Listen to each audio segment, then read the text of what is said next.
Hey everybody, welcome to episode 140 of the Bonehead Podcast, where we talk all things Blood Bowl.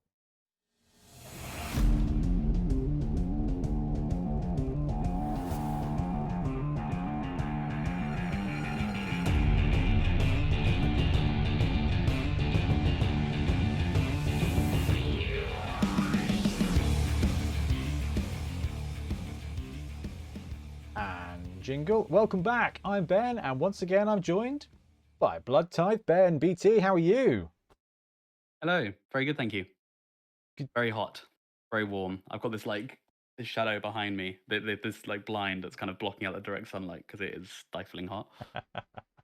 And we're also joined by TO extraordinaire and wands connoisseur, Ian Triple Pal. Trips, how are you today? I'm all good, thank you very much. Yes, so Ben's right. We are actually recording in the daytime this time because it fits in nicely with the schedule. So there will be natural light, except for me in the studio, because no. What's the opposite of natural light? Because that's what's going on behind you. I have need to. There we go. There we go. Podcast green is necessary. Ooh, I don't know if you guys can see, but I've been playing with the behind the shoulder rig, the shadow cam, whatever it was, the enemy cam. Yes, the enemy cam. That's about as far as I've got because Libby, bless her, was just like not okay entertaining herself for 5 minutes, so we ended up sitting together watching fruit and boats fly around the TV instead of me playing with cameras. But I mean, again, can't really complain about things other than children and things to complain about. BT, what are we talking about today? We're going to be going over Dungeon Bowl because we had our recent Dorset Dungeon Bowl tournament. So we're just going to talk about how that went, our thoughts, our feelings about what we might do differently next time, what we might keep the same, and all of that. Yep, absolutely perfect. Right, with that, let's bounce straight into it. Okay, so, BT said we're going to be talking about DDB, Dorset Dungeon Bowl 3, I think it was, which we had recently in Toyment. I guess before we jump in, I just want to say sorry, the podcast is a little bit late. We actually skipped, we try and do 2 a month, so we're still on track for 2 a month, but we ended up having to bail on the last one because my daughter went to playgroup or baby group and came back with a fun vomiting bug for a few days, and then Tiff thought, wow, that looks fun, I'll join in, and then I reluctantly also joined in. So we lost like a week and a half due to just a succession of Nurgle's rot in the house, and the guys were very graciously like, or Ben, or we don't record a podcast and you just go to sleep. So I appreciated that. Thank you very much. Right. But normally we do try and do the after action reports for the tournaments a little bit closer to the actual tournament because, dudes, it's been like 3 weeks now. This year is ploughing on. Yeah, we've got some Monday Night Blood Bowl in though, so done stuff in between. Yeah, that's true. That is true. We did get a nice bit of Monday night on the go. And next week, you guys round for Monday Night Blood Bowl next week? Absolutely. Yeah, Absolutely. fantastic.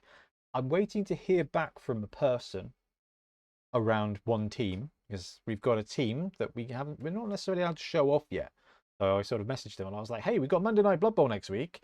Would you like me to paint the team up and then we can use the team on Monday Night Blood Bowl? And they were like, well, we're not due to go live for another week, so maybe hold off, but I'll have a think about it. Oh, the video stopped playing. That's very sad. The video of the thing. Anyway, so yeah, not entirely sure which loop you. Thank you very much, loop. We've got no Milton today. Meant to say that. Because we've moved schedule and Milton's got a lot of stuff going on, moving house and stuff. Got a real job. So we've we've replaced him with a video of all the pictures I took from Dorset Dungeon Bowl. But onwards to Dorset Dungeon Bowl. Where's my button? There we go. So Dorset Dungeon Bowl, third time we've done this. Trips. We didn't change the team build, but what did we change? We changed a few cool things. So a few cool things changed this time. So firstly, the big one was this is 3-ball Dungeon Bowl as opposed to 1-ball Dungeon Bowl, and we'll come on to the differences that made during the day. We also had Dungeon Bowl teams only this time, partly because this is Dungeon Bowl, and mostly because we moved to Tour Play to run the tournament, and Tour Play likes Dungeon Bowl but does not like Dungeon Bowl and Standard Bowl being mixed. which was, I think, a bit of a shame. Milton did try, bless him. He did get in contact with the tour play guys and was like, "Hey, can we just have regular teams as well?" And they bounced back and said, "Lol, no." But I mean, to be Which is fair. fair, guys, I mean, at the last tournaments, I think we've probably only had about 4 or 5 normal teams between the last two. Yeah, So yeah, and I'm kind of on board with what like Ian said. Like this is Dungeon Bowl. That's this use is the teams. this is kind of the opportunity, although we Yeah. do have Dungeon Bowl teams in Bonehead Bowl as well, so you can still bring your Dungeon Bowl team and get some more Blood Bowl on the go in November. Oh, wicked. But yes, Trips alluded to that. We used tour play this time.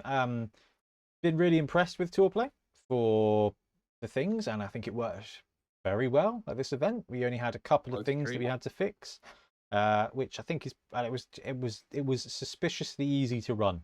Like, you guys have got the TOing down to an absolute treat using score and all doing all the work you have to put in to use score and actually use something that people want to look at the same time. And tour play kind of fixed that really, really nicely. Yeah, it was even less to do. Like even me and Mills were even able to build a gnome team and sort out the stream for the next day. Like we didn't have to do anything. It's marvelous.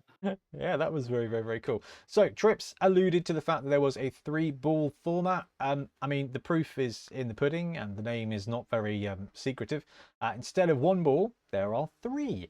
So 6 treasure chests as per Dungeon Bowl, but 50% of them will be balls and 50% of them will be bombs. So you've got up to 3 balls running around in the dungeon at any one time. Now, what we saw last year, Trips, we ended up having to go fast and slow score like points, didn't we? But how did the 3-ball format actually just change up how we did the rounds? How we changed the rounds was that the scoring was all based on sort of more normal Blood Bowl scoring. So win, lose, draw, points for up to up to 5, but you could only score 3 touchdowns, and up to 5 for casualties as well. And it made a big difference to the way the games were played. And we had 3 different maps as well. So we played on printed out maps, so 3 different setups, 1 for each round, including Corridor of Hell for round 2. Yeah, map 2 always has. Was it map 2 or map 3 that has the corridor of hell? Map 3's got the 1 Mm. corridor. Map 2's got the 4 corridors, which just these 2 here. There's always one in a game, isn't there? That just gets. I think I walked past Kaijin Chicken's game, and it was just properly gummed up in one. Like every player was just in this one corridor. It looked like Space Hulk more than Dungeon Bowl. It was very cool. You can see when they go, "That's a push." Both players go, "Oh." That's like a bad version of a 2p machine. Yeah. Just having to do all that stuff. No, so that was cool. Yes, like Trip said, we went with 3 dungeons because we changed this format in a couple of different ways. Someone's phoning me. It's probably we're finally getting fiber. Finally getting fiber. They're coming some point today. I imagine shortly in the middle of this podcast. We changed to 3-ball format. We changed to use tour play. We changed to not use standard Dungeon Bowl, not use standard teams as well as Dungeon Bowl teams. What we didn't want to do on top of that is change the maps as well. And I'm interested to prep for next year. Haven't had a chance to do this yet, but what I do want to do is get a proper feedback form out to the players to see, start a conversation in the Discord is probably the best way to do it. I'm sure that conversation's probably already happened, just to get some good feedback on maps. Do we want to replace one of them? Special rules, and whether tour play works right, whether not having. I think tour play's fine, in my opinion. Standard teams not being there is probably fine, in my opinion. I imagine we just want to add a new map ready for next year potentially. But I don't know. I like the maps. I like it. I think having 3 different dungeons, but having the dungeons be symmetrical, I think is really important to the play experience. And talking of play experience, we did have an odd man in, didn't we? We did. So I odd-manned in with a College of Death team, which was the same College of Death team that came 2 years ago, but they had additional vampires and a few thralls to add in towards the top. Towards the top. Ian Trip Play. There we go. So the cool thing is, because it's on Tour Play, all the rosters are all available. All the games are all available to go and have a look at as well. So do we need to zoom in a little bit? I think we might need to zoom in a little bit. There we go. So your roster trips. What were you running? So I ran mainly the original College of Death roster, and I decided to go for the approach that Dungeon Bowl with 3 balls was going to need some speed. So I went heavy on the run everyone around and hopefully don't run out of thralls roster build. So went with 2 flesh golems, white blitzer, couple of ghoul runners, and then 3 vampires. So 1 blitzer, 2 of the runner variant, and topped it off with 3 very cheap thrall linemen as literally portable blood bags. And it was a 5 skill package for everybody. We haven't tiered the Dungeon Bowl teams, and even if we did, because we're using 3-ball format, it is quite different to the standard Dungeon Bowl. We kind of balanced things out a little bit. What did you go for, Trips? Looks like dodge on a white blitzer. Yeah, dodge on the white blitzer to have a blodger, and block on both ghoul runners to give them a bit of Dodge as well. bit of blodge and bit of sustainability. And then I thought I'd try pro on both the vampire runners to see how that went and give them some flexibility. Although I should have remembered what number I roll on the dice when rolling for the pro skills. So that was going to be a really interesting point here, is that I love the vampires, but in Dungeon Bowl you can tend to get siloed off quite easily, and even with the runners having movement 8, I mean that's a lot of space in the dungeon. Did you run afoul of not having a thrall to bite at all, or was it all right? Yeah, I had a few thralls issues. I think I lost at least 1 runner every game. And yeah, in the ideal world, you need more. But the nice thing with the portals is that you do get the chance to randomly put a thrall somewhere else in the game. I didn't do that in the first game. I lined them up in the end zone to get them available to start off with. I think having them come in through the portals actually gave you some flexibility, especially with the movement 8. Although it does So mean we've got like refueling stations for vampires. yeah. You do look at it and go, I need to madly rush down that corridor to get Where's to my Tesla station? You were ranked 12th in the UK for College of Death, Trips. Congratulations. I like that. I love that about tour play. I do love that about tour play. So we had a ton of teams. We had 26, I think, players in the end. Does tour play give you a breakdown of where's the little map? Page. There it is. Oh, I like that. 7 College of Life, 6 College of Shadow, 5 College of Death, 3 Heavens, 2 Metal, 2 Fire, and 1 Beasts. Now, I think we should probably touch on that College of Life, shouldn't we?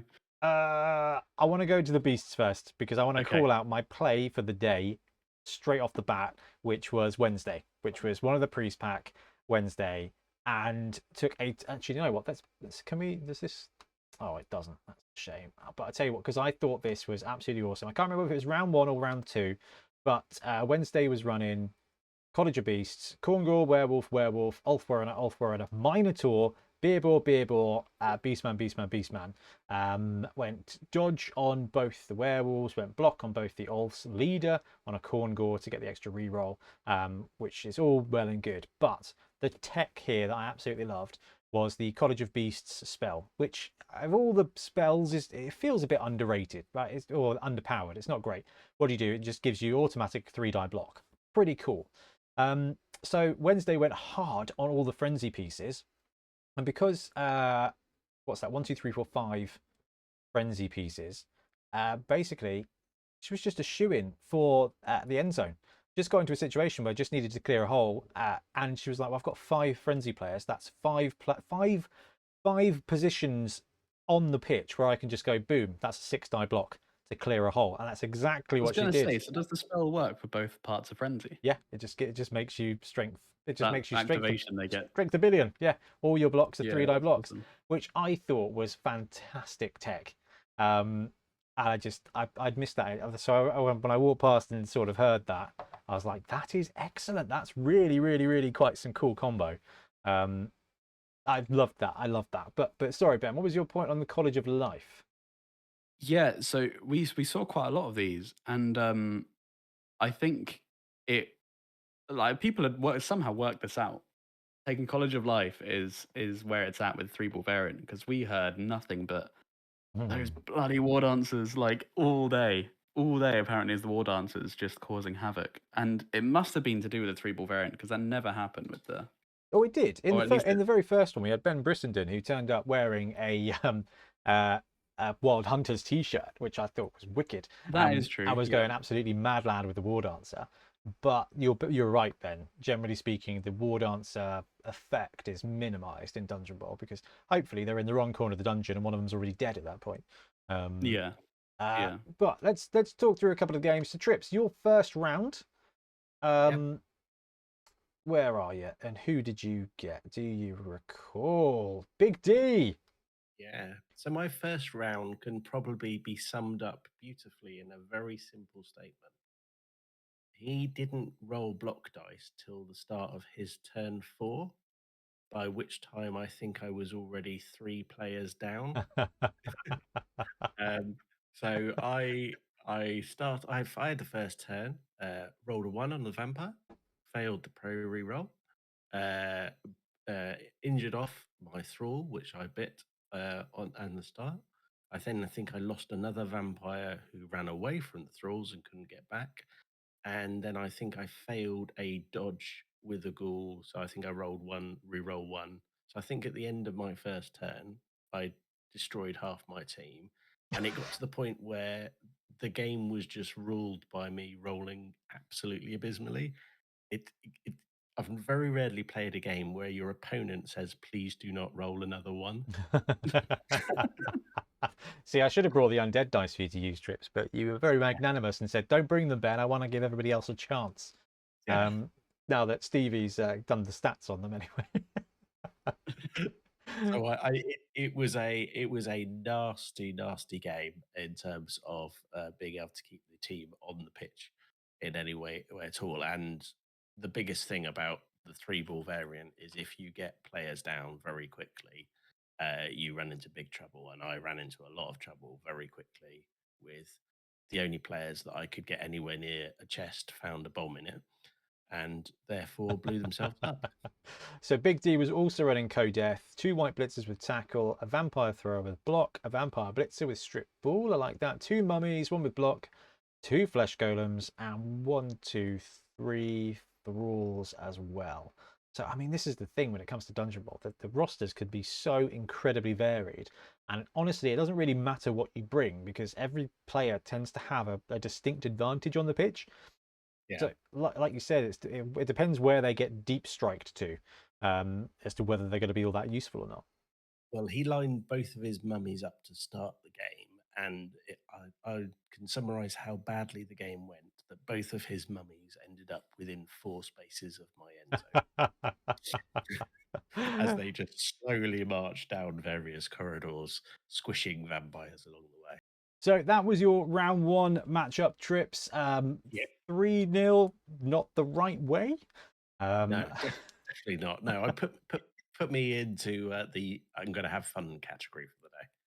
Not necessarily a bad thing.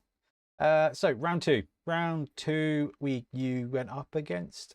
Oh, Andy, was that? And Andy with Burridge. with his Lizardman pretending to be a College of Heavens team. And it's fair to say I got Heavens on turn 0.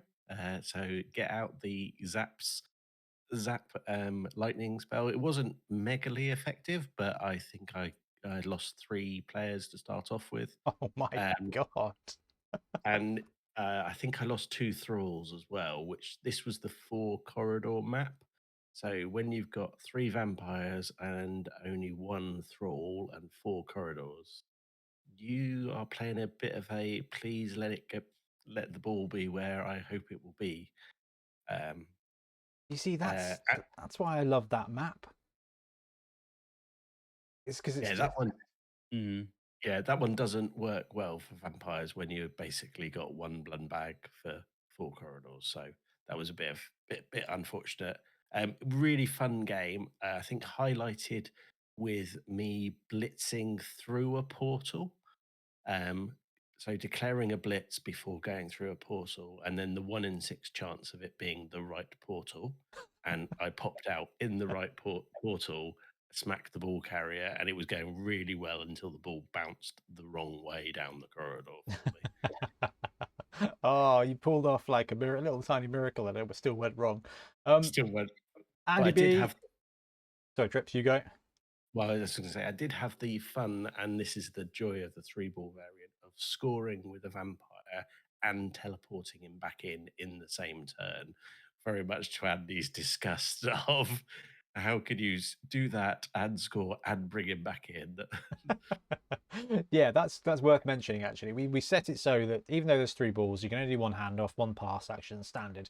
If you score a TD, the player that scores a TD gets sent into your reserves. And as it stands, you can bring them back on if you haven't used the magic sponge or haven't teleported anybody else on there.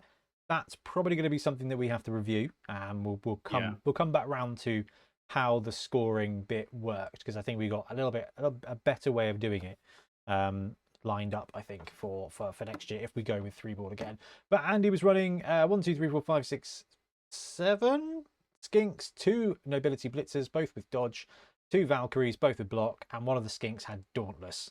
So, I mean, the Dauntless skink sounds like an absolute brilliant choice in a dungeon, because you got dodge, cheeky 3+, plus 3++, basically, because you got stunty.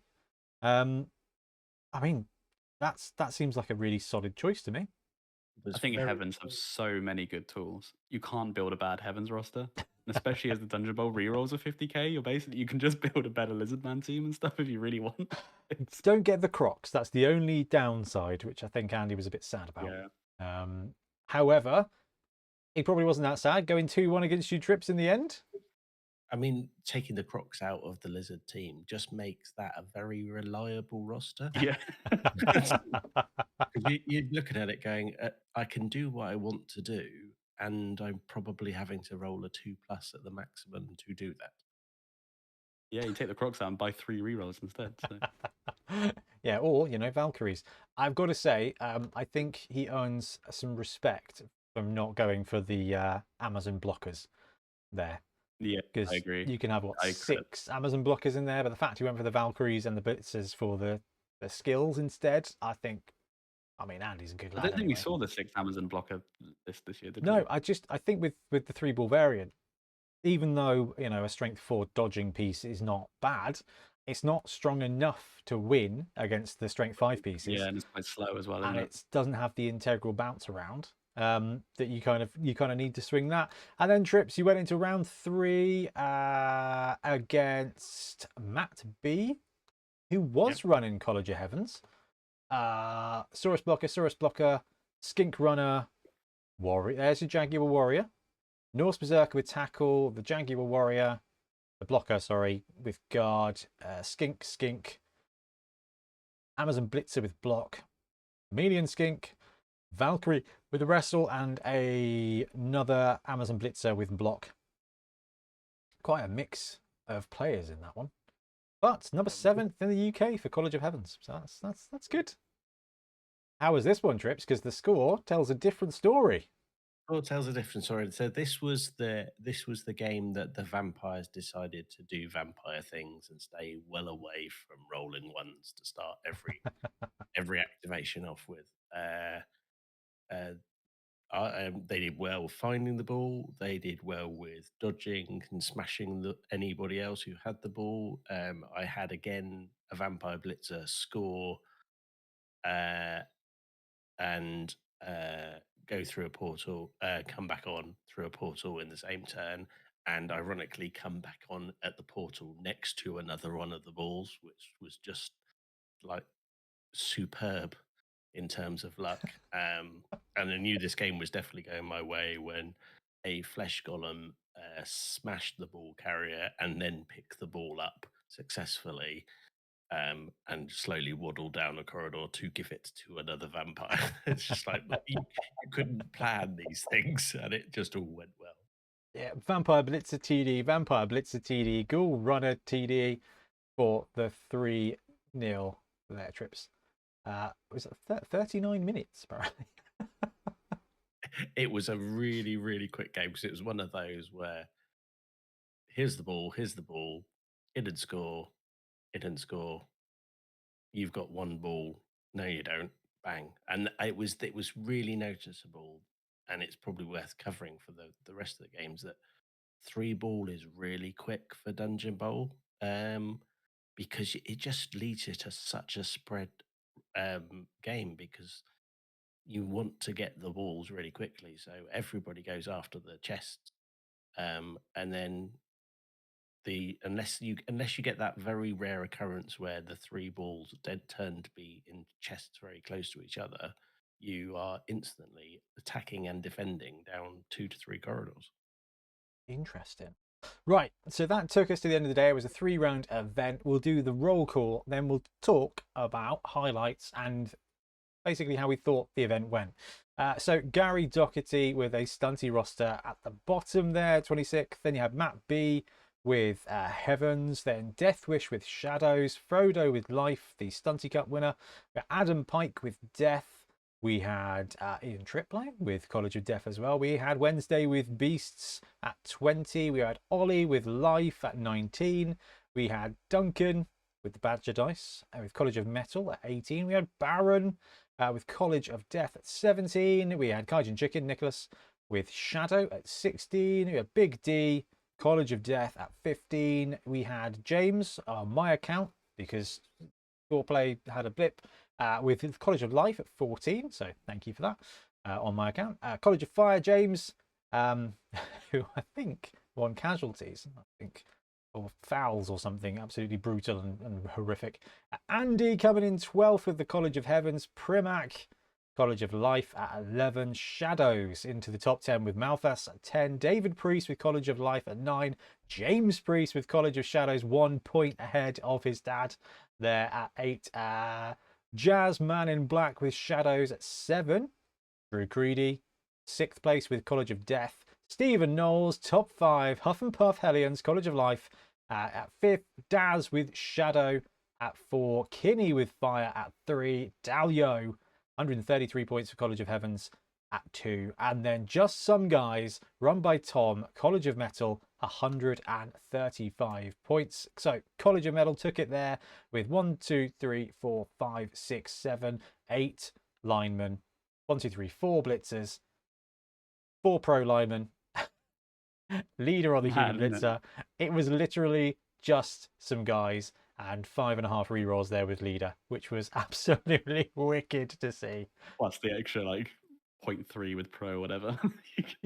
It's so good to see. And that was something that I thought was really interesting, is you have all these rosters with all these tooled up players from different rosters, and then it was just like just got some humans, and the humans just did things and went 7 versus 2 on TDs and won the day with 135 points, which is absolutely wicked. Now guys, to talk about the event, I love Dungeon Bowl events because it's such a different way to play, and I love seeing all the teams that get brewed up on the rosters and stuff. It's just beautiful. It's where my mind tends to live. What was your views on the overall day before we delve into the rules and what we need to tweak for next year?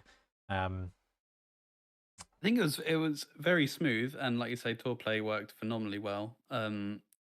Easy for people to find their games. It was easy for people to play their games and who had any rules queries really. I think a couple, but it was quite easily resolved. And I think the only thing was that the games were way shorter than we were thinking they were going to. They were, yes. We were significantly ahead of time on that one. Any takeaways for you, Trips, having played in the event? So the games were generally very, very quick. I think we had a couple that went long in the first round, but it was generally a 1-all, and all of the remaining players in a corridor of hell playing push, bounce, bounce, bounce with the ball. I mean, most of our tournaments have quite a relaxed feel. Players are really good, but I think Dungeon Bowl's even more like that because it's a bit weird and wonderful, and there isn't really this is how it's going to go. There is so much randomness in with the ball. Yeah, if you thought you wanted more random, more RNG in Blood Bowl, Dungeon Bowl is the game to play, for sure. And I'm Yeah. pretty sure we had a heavier usage of wizards in round 2 than round 1, as everyone remembered at the end of round Always the way, always the way. And that's the thing I love about the 3-round Dungeon Bowl event is the first game is wild and wacky. You're learning and remembering how Dungeon Bowl works, and you go into game 2 and you're like, right, I need to actually protect the end zone, and I have a wizard I have to use, which means round 2 tends to be a lot fatter as people are a bit more attuned, which I really love. I love the kind of natural progression that goes through there. Now, we did run 3-ball, and the reason we ran 3-ball is because we wanted to have more game on the pitch. One thing we saw in the previous rounds, in the previous versions of our tournament, is sometimes the games are just 4 turns long. In standard Dungeon Bowl, sometimes it is boop, boop, boop, and after 10 minutes, half our players have finished because someone's grabbed the ball with a skink and scored, and that's it. So we went with 3-ball because actually, like Trip said, you get to the position where you've got 3 corridors to try and defend. You've got to choose which ones to give up. You've got to choose where to press, where to hold back. And it gives you a lot more tactical decisions, but still a quick game. So thoughts on the 3-ball variant and all the rules that we had in the tournament here. Open the floodgates to the comments from you guys here. I think 3-ball is still preferable to 1-ball. Just for the reasons you said, it can be a real grind. And I think even when we played in like the Warhammer World one, which used all the room rules, they do spice up a bit, but it's still a grind. And you can end up with just like a 2-hour game that's the ball's in the middle of the pitch, and you have to then work out, is that a draw or what is it? And yeah, it's just all like a bit weird. 3-ball's cleaner. I think there are some serious downsides with the 3-ball, in that you can be 2-0 down and then know that you can't win, but then you keep playing it out, and the other person's just really trying to get 3-0. Yeah. That I think can sometimes be a bit of a slog for people, so that might speed up the end because it just finish it. I've already lost, so you know. Yeah, that's the trouble. So maybe if there's some kind of catch-up thing you can do, but yeah, I'm not sure. That's definitely something we can maybe do basketball rules in the future. Once a player scores What's that? a ball's well, in basketball, you know, you lose a point, that team gets the ball back. I don't know. Maybe there's something different we could do that. And now, Trips, having played through 3 rounds with 3-ball, what's your take? So I think it's more fun than 1-ball because there is more variability and it is very fast moving because of the nature of it being spread out in a much more detail. I think it changes the meta of the teams that are useful. I think a lot of Yes. big, heavy, slow guys is great for defending, but when your wall dancers dodge around you, pick up the ball, and run away from you, you are truly screwed. And so the 3-ball, very quick, different meta build because of the players and the speed. And speed and dodge becomes really useful. But the other thing you get with 3-ball dungeon is the portals really come into play because you actively want to use the portals to reposition a team a lot. And of course, most games you have one portal where everybody goes there and you zap people into space slowly. And occasionally the player bounces through the right portal and it makes it really interesting that they pop up behind what was a previously safe player. See, And I think quite like that. I like the way that it encourages the use of something that, generally speaking, in standard Dungeon Bowl, you only use the portals to bring on reserves, and then just in a YOLO play to be like, oh, maybe if I run him through, he'll turn up in the right spot and it'll help with the defense of that one thing in the corridor. Now, I think, guys, the biggest thing here is about the whole scoring of a touchdown. And as the rules as we wrote them for this one and we played before, play carries on. The player goes into reserves, but play carries on. I think the feedback that we got is that scoring a TD should end the turn and stop, and kind of, I don't know, it's not a catch-up mechanic, it's a stem the blood flow mechanic, really, isn't it? Where you can have that triple touchdown turn, which I don't think we've ever really seen happen until, you know, we ran, 30, 40 games on one day. Still not sure it massively happened, but it would be like, I've got 2 balls, I'm in scoring position, I can only score with 1, then the turn's going to end, and then it just kind of puts that priority back on your opponent and gives them another shot at defending. What were your thoughts on that? I think that's a fantastic rule. I think that should definitely be the case. And maybe to go with that, the rule of which we touched on earlier, the scoring player is out for the game. Out for the I think game? Yeah, I think that could be quite interesting. I think that would change up the list building too, because you need to factor in like 3 potential ball carriers, maybe have some reserves. But I think that because we did see a massive overwhelming advantage to really fast, aggressive teams. Yeah. And they seem to perform better too. I mean, with the we had College of Fire up number 3, didn't we? And the just random College humans were there. College of Metal 1. Yeah, exactly. Yeah. But we'll I don't know. It just that seemed to be the consensus. So I think it'd be worth a shot. Just being like, this scoring player is now out for the game. So do you want to score really early with your War Dancer and not have them around, or do you want to try and stem it a little bit, pass to someone less valuable, and keep him around to help get the ball off other people? I think it just changed the decision making and maybe make it a more interesting game. But I think it's worth a try regardless. We do like more decisions, don't we? And Yeah. and I don't feel like one ball Dungeon Bowl has a huge amount of decisions. Sometimes it's either Yeah, no, I agree. I'll take a 2 die out Block a block because corridor I've with all got your men. nothing else to do, or I'll just Yeah. take the dodge, and try and score. What are your thoughts on that one, Trips? Then with the player going off and being gone.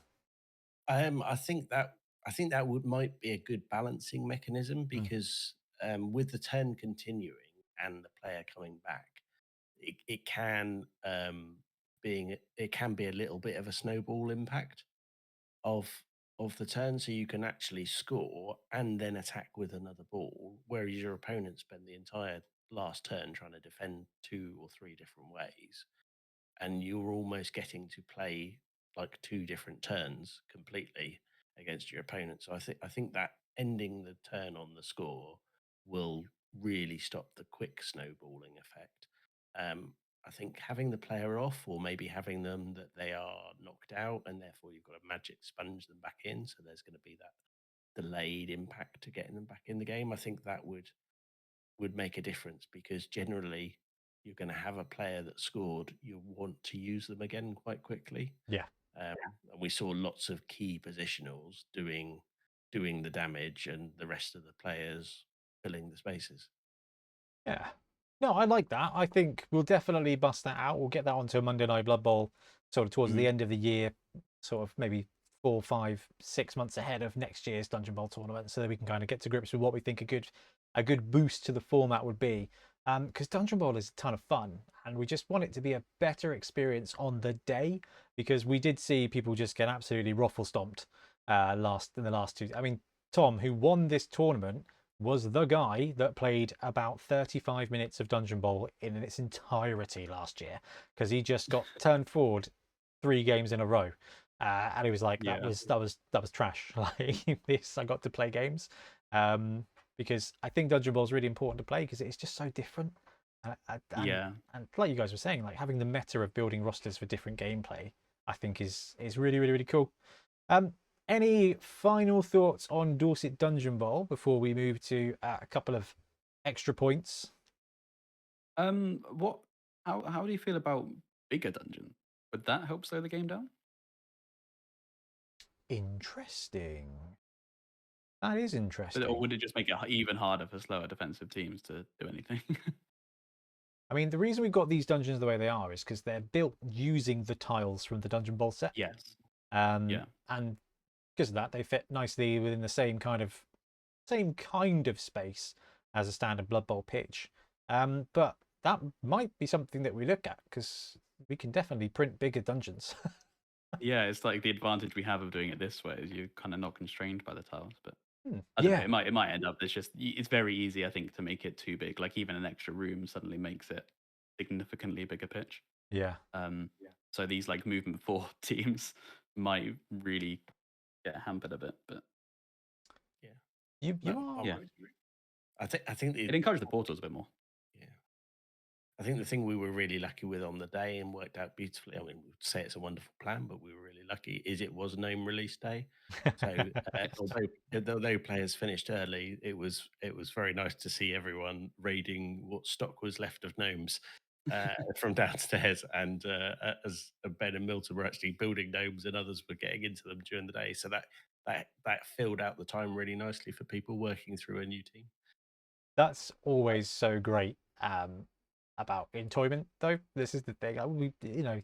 The last Dungeon Bowl tournament, people were busting out sevens games. I think we had a couple of sevens games going on after games in this one. But it is that like, oh, I get to hang out in entoyment as well. We've got to finish at like 5 o'clock instead of 6 o'clock, which was fantastic. And I think everyone was really pleased. So like, oh, I get back on the road. I get back to the family a bit early, which worked out really well. So it might be that we just make the rounds shorter. And I think there is something in that catch-up mechanic, Ben.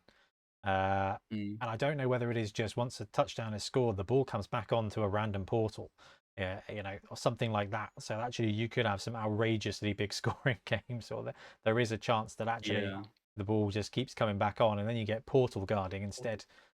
So one ball in the dungeon, one ball, yeah. But once it's scored, it comes back on via a portal.